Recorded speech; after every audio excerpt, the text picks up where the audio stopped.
nagtataka nga ako sa inyong mga protestante, kayo kayo ng samahan nyo. Nagturo kayo ng one save always eh. Ang tanong ko sa inyo, pag sinadya na ba yung kasalanan, tumanggap kay Kristo, itatakwil sa pag-ibig. Ayan.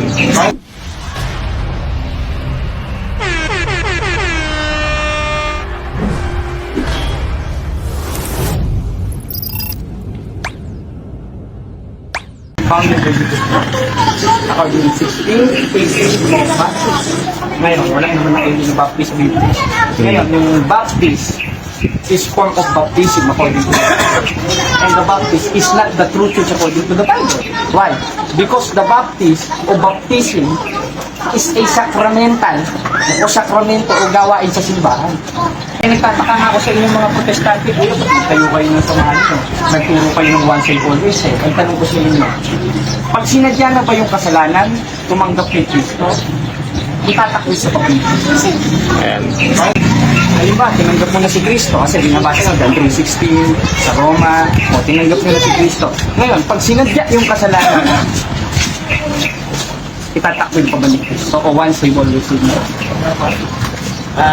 Pag sa lahat po, hindi po talaga kami kaya dito Hindi, nagtatanong lang kasi kami, kung talagang totoong Kristiyano tayo, 3:15 ng unong Pedro, inyong sampalin si Kristo ang Panginoon na inyong buong puso na handa kayo sa pagsagot. Dapat handa po kayo sa Una sa lahat, pagsagot. sinasabi ko po, kami po ay hindi mga protestante. Protestant po kayo kasi, unang-una, nagsimula kayo kay Martin Lutero, pasa-pasa na yan, hanggang sa Bakit una yung kayo nasabi, alam niyo po ba yung namin? kasi Trail of blood. kasi kapatid, hindi naman kayo galing kay Kristo. Dahil wala namang sinabi si Kristo, 16:18 ng Mateo, o kay Pedro, sa ibabaw ng batong ito, itatayo ko ang aking Bible Baptist Church. Wala sa Biblia. Wala ka po makikita Bible Baptist Church na sinabi. Sa kapatid, tinatanggap niyo kapatid, wala talaga sa Biblia. Ang baptist po ay authority po galing sa Diyos. Tama. At yung binigyan ng authority, 16:19 ng Mateo, si Pedro. At si Pedro, yung pinagpasahan ng susi at binigyan ng authority sa 19, ang sinabi, anamang ipahintulot sa lupa, ipapahintulot sa langit. Baptist ba si Pedro? Hindi naman nagbabautismo si Pedro. Hindi po kay Pedro. Okay. Pastor nyo, tanong ko sa inyo, nung first century, meron na ba kayo noon? Meron o wala? 30 AD. First century ang tanong ko, 33 AD. Ngayon, may pastor na ba kayo nung kapatid? Meron o wala? Pastor, wala po po mga pastor. Ayun, salamat, Ayun. salamat. Sa makatwid, tinatanggap mo, walang pastor noon, kundi pare. Pare. Obispo. Meron, obispo. Basahin natin sa 20:28 ng gawang nakalagay na kayo naman na ginawang mga obispo. At yung obispo, 7:24 ng Hebreo, sa ibang translation, na nakaugnay sa Greek ay pare. E di may pare nun, hindi pastor. Kasi kayo mga pastor, wala namang kayong authority ng mga aralin. Sulpot kayo eh. Kaya nga tinatanong ko sa inyo, nung first century to, may ka-addit ko pa kayo noon. Meron na ba kayong pastor noon? Meron o wala? Ikaw ang tanong ko. Pastor, gaya na sinabi ko, walang pastor. Pero ang authority, Ibig sabihin, wala pala sa Biblia ang pastor. meron. Ayun. Ba't sabi niyo wala? Kapatid. Ibig sabihin, yung authority galing sa church ay hindi kay Peter. Kanino galing? Tama. Kanino inabot? Sa church. Kanino inabot? Kasi basahin natin yung konteksto ng 16:18 na Mateo. Meron ka ba Biblia dyan? Basahin natin. Ano? Mateo. Kasi kapatid, mahirap makakaligaw. Katoliko pa yata sa tatay. Katoliko po ba kayo tayo? Mahirap yan kapatid. Kailangan, stick tayo itong Anong papay? Basahin natin sa Anong pangalan ng Bakit yung minister ka kapatid? Pastor Laurel ako kami sa Pasita. Pastor Laurena. Pastor. Pastor Laurena. Basahin natin. Pastor Laurena. Kung siya'y binigyan ng authority ni Cristo. O si Pedro ba? Basahin natin. Sa 16. Literal po ba na? 18 ng Mateo. Ang sabi? Basahin natin. Sabi, ito kapatid. At sinasabi ko naman sa iyo, ikay Pedro. Isay. Talagay. At sa ibabaw ng batong ito, itatayo ko ang aking iglesia. Sino ang kausap? Si Laurel ba? Hindi. Ang kausap, si Pedro. Ibig sabihin, yung binigyan ng authority ni Kristo, si Pedro. Anong klaseng authority? 19. Basahin natin. Ibibigay ko sa iyo ang mga susi ng kaharian ng langit. Kanino binigay? Kay Pedro. Kaya si Pedro, mula kay Kristo, binigyan siya ng otoridad. Hindi naman Pastor Laurel ng Baptist Church. Dahil ang nakalagay dyan, Iglesia ng Diyos. At according to the Catechism of Catholic Church, yung Iglesia ng Diyos o Iglesia ni Kristo ay ang Roman Catholic. So, ganyan po yung ano nyo. Talagang hindi tayo Eh kasi, kung gusto naman nyo, kapatid eh. Kami na, upon this rock Abang disrak. O, may nakalagay pa dito, kapatid, na tumuro si Kristo sa sarili niya. Wala! Wala, kapatid, ginagawa mong literal. Pag sinabi Ito, kong nakalagay. Ikay Pedro, sa ibabaw ng batong ito. Hindi naman sinabing batong ako. Si Pedro eh. Si Pedro! Hindi naman baptist si Pedro dahil hindi naman nagbabautismo si Pedro eh.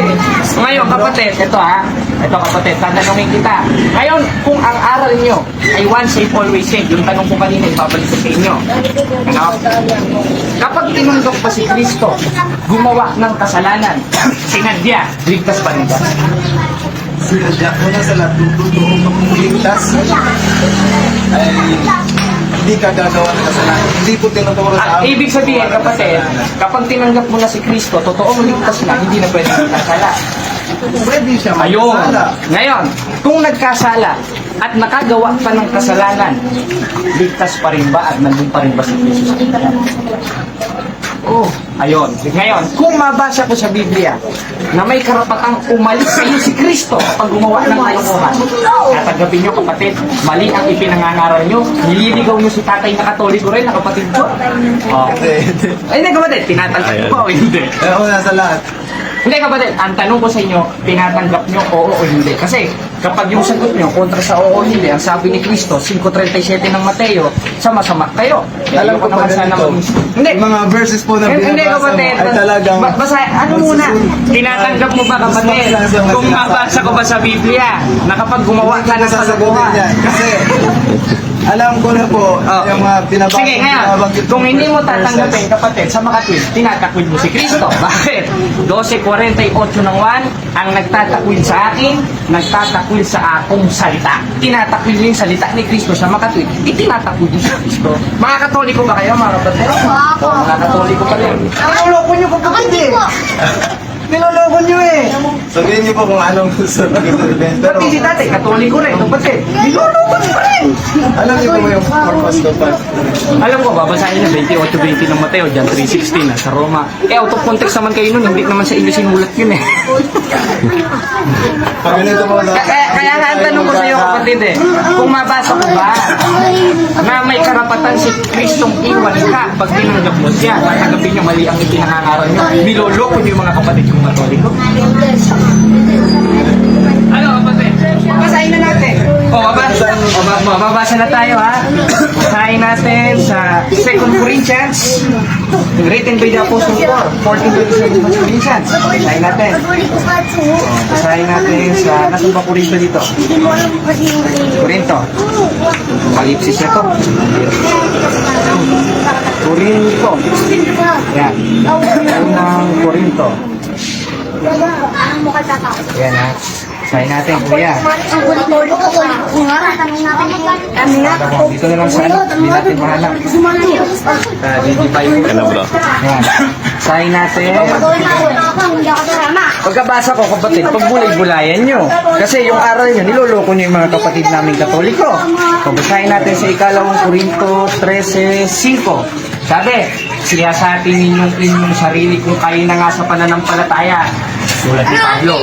Hindi natin i-interpret ha. Subukin ninyong inyong sarili. Hindi ba ninyo nalalaman si Jesucristo'y nasa inyo? Aba, ang sinabihan pala nito, kung konklusyon ng baptism ang gagawin natin, mga saved na. Kasi si Jesucristo'y nasa inyo. Ngayon, may karapatan bang itakwil tayo ni Kristo? Tuloy! Maliban na nga kung kayo'y itinakwil na. ibig sabihin, may karapatang itakwil tayo ni Kristo. Papaano? 10:26 ng Hebreo, kapag sinasadya na natin ang kalokohan natin. Gaya ng ginagawa ng Bible Baptist Church. Ano ko patay? Kaya ano? Wala akong masasabi dyan. Pag ganitong usapan, alam ko na saan patutungo to. Wala pong talagang magana sa atin, hindi po tayo mga pag-intindihan. Alam ko yung stand nyo, pero kami po kasi hindi namin promote na may pag-discussion sa inyo. Ibig sabihin pala, kapatid, kinukontra Pero- yung pangangaral ng mga apostol. Kasi ang pangangaral ng mga Yan, apostol, yun, gaya ng sinasabi ang gamit mo sa na yan. Biblia, basahin natin. Hindi nila Ikalawang po alam Timoteo yung- 3:16, ang mga kasulatan na kinasihan ng Diyos ay mapapakinabangan rin naman sa pagtuturo. Kaya ng ginagawa nyo, Kahit ano pagsansala, ang po sabihin pagsaway, nito. hindi kayo Kasi may- sumasaway. may Kaya sarili ka lang kontra na kayo sa kumustahan. Biblia, kapatid. Wala pa rin kahit ano sa Biblia. Ganyan po yung patutungo. Saan ba ang lokal nyo, kapatid? Yung ba yung pinaka Kami po ay lokal. Saan ba yung ano nyo? Church nyo, chapel nyo? Mm. Diyan sa San Pedro, sa Pasinta. Pedro, hindi ko yan ikaw dito kaya. Kasi Hindi ko yung mga kapatid namin katoliko. Sabi, di ba? Kasi ganun ang ano kapatid Ini-expect sa una-una, hindi naman kayo canonize. Yeah, Ano, marami na po yung usapan natin. Kasi nga, marami na po. Season po naman gospel. Kaya nga, gospel yun bro Kasama sa gospel nila Cristo yun Nasa 2 Corinthians Kalawang Corinthians 4 hanggang 5, gospel nila Cristo yung pakipag-diskusyon. Nagtataka na ako, ba't pinalis mo Wala po sila, mga sinasabi ko, pagka-atake. Ay, kasi utos naman yung bro Huwag mo naman sabihin mali yung atake. Kasi, basahin ulit natin ng ikalawang Timoteo 3:16. Ito, ang mga kasulatan na kinasihan ng Diyos ay mapapakinabangan rin naman sa pagtuturo. Ginagawa namin, pagsaway. Hindi utos yung pagsaway. Anong klaseng Ikaw pagsaway? po ba ay tiyak mo na sa langit? Tiyak mo sa langit, in the grace of God. Paano mo po Sa masasabi? awat tulong ng Diyos. Kasi tumutupad Kung sakaling po ako sa dumating mga sa'yo ang utos. kamatayan. Saglit lang kapatid, sasalita ko Kaya kung sakaling dumating sa akin si Kristo, maliligtas ako in the grace of God. Not in the grace of Bible Baptist Church, not in the Bible. Ayun lang naman yung kapatid Kaya hanggang dito na ulit tayo. Kaya, Sige kayo. sige bro, kasi masakit kasi sa akin. Lalo na, Pero, yun na, bakit mo tiyak sa grace po? Kung sakaling dumating ang kamatayan. Ito kapatid ngayon, kung sakaling dumating ang kamatayan ko, maliligtas ako in the grace of God. Why? Principles ng unang Korinto, 2:12 ng Pilipos, 2:13 ng Pilipos, bakit? Sapagkat Diyos ang gumagawa sa iyo. At syempre, hindi ka din gagawa, hindi rin Diyos gagawa. Gagawa ka rin dapat.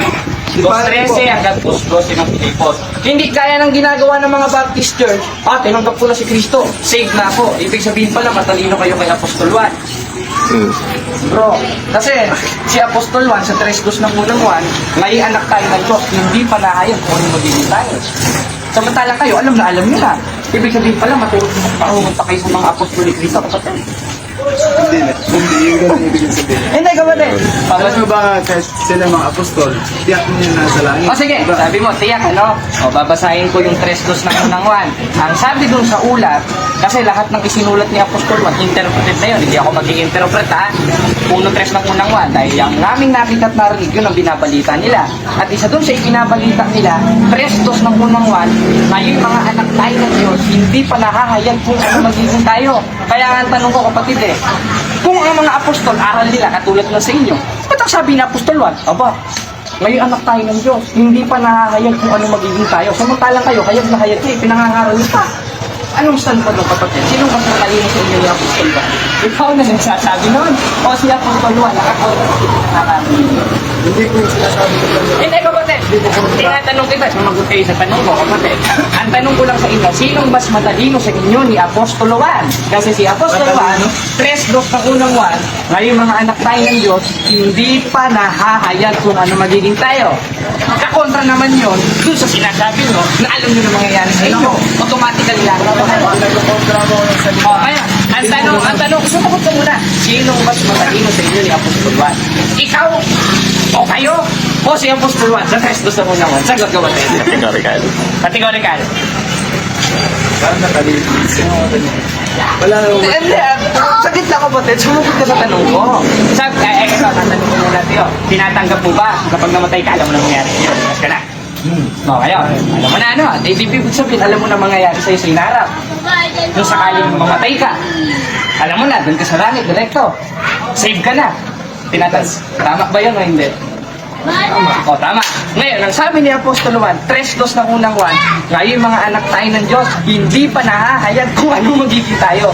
Therefore, sila Apostol Juan, anak na sila ng Diyos, hindi pa nahahayag kung ano mangyayari sa kanila. Kaya ang aking panguntana, ganito, sinong mas matalino sa inyo ni Apostol Juan? Ikaw na nagsasabi. Hindi Ay, ito nga, babasahin natin ha.